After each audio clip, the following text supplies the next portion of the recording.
We've all seen the movies where a monster, created by scientists in a laboratory, escapes to wreak havoc on the outside world.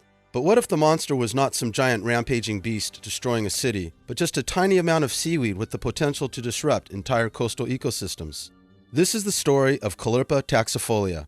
Originally a naturally occurring seaweed native to tropical waters, in the 1980s, one strain was found to thrive in colder environments.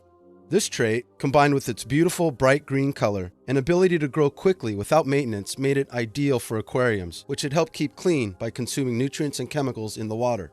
Further selective breeding made it even hardier, and soon it was used in aquariums around the world. But it was not long before a sample of this aquarium-developed superalgae turned up in the Mediterranean Sea near the famed Oceanographic Museum of Monaco. The marine biologist who found it believed that the museum had accidentally released it into the ocean along with aquarium waters, while museum directors claimed it had been carried into the area by ocean currents.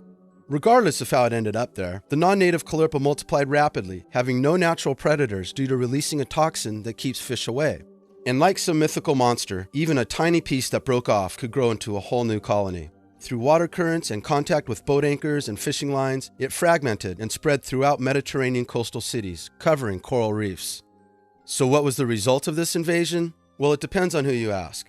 Many scientists warn that the spread of Caulerpa reduces biodiversity by crowding out native species of seaweed that are eaten by fish, with the biologist who first discovered its presence dubbing it killer algae. Other studies instead claimed that the algae actually had a beneficial effect by consuming chemical pollutants, one reason the aquarium strain was developed.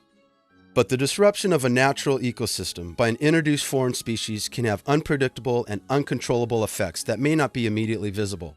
So when Caulerpa taxifolia was discovered at Carlsbad's Agua Hedionda Lagoon near San Diego in the year 2000, having most likely come from the dumping of home aquarium water into a connecting storm drain, it was decided to stop it before it spread. Tarps were placed over the Caulerpa colonies and chlorine injected inside. Although this method killed all other marine life trapped under the tarps, it did succeed in eradicating the algae, and native eelgrass was able to emerge in its place. By responding quickly, authorities in California were able to prevent Caulerpa from propagating. But another occurrence of the strain in the coastal wetlands of Southeast Australia was left unchecked and allowed to spread. And unfortunately, a tarp cannot cover the Mediterranean Sea or the Australian coast.